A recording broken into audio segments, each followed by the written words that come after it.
Ovo je moj lični stav, nikako stav kluba, iako ja sam samo trener.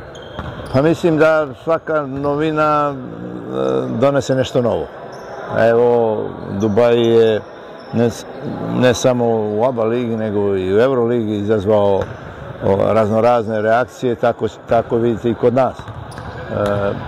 Onako utisak koji sam stekao, niko nije protiv ulaska Dubaja, samo eto, neki gledaju neke normalno svoje interese, lične interese, ne to nikako da kritikujem, daleko od toga, ali jednostavno mislim da ulazak Dubaja će dati jednu novu dimenziju, nešto novo. A novo vidjet ćemo na kraju kako će se to ostvariti. Ulaskom Dubaja otvara se taj prostor za proširenje lige.